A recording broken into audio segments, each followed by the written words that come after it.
If the information you require in a table already exists in Excel, then consider just copying and pasting the information from Excel into PowerPoint.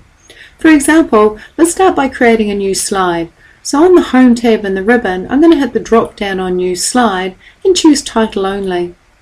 I'm going to click to add the title, Earnings. And now what I'm going to do is I'm going to jump to Excel. So I'm going to click on Excel, my taskbar, and switch back to an Excel file. I'm going to then highlight the cells that I want to copy and put into my PowerPoint presentation. With A1 to B7 selected, I'll press Ctrl+C or click the copy icon to take a copy.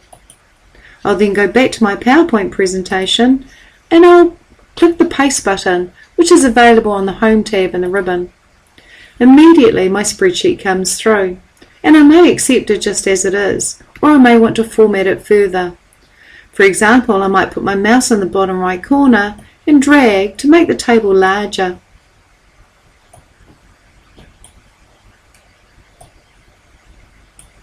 I might decide that I need to format the table, so I'll click the frame around the outside of the table and go to the Table Tools Design tab in my ribbon.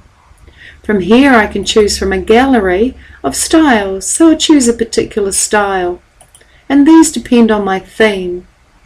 I may then choose to band the rows by ticking Banded Rows in my Table Tools Design tab.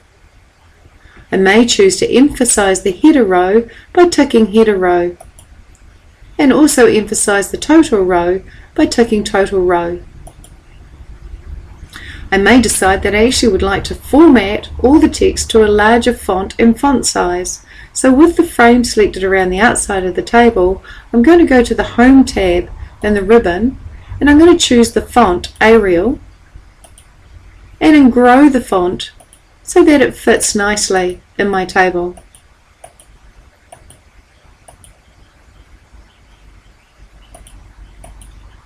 I might decide to resize the first column so it's only as wide as it needs to be, and then resize the width of the table so it's only wide as it needs to be as well. And just keep resizing until it sits nicely on your slide, and move it if necessary. So if the information resides in Excel, simply copy and paste it into your PowerPoint presentation rather than recreate it.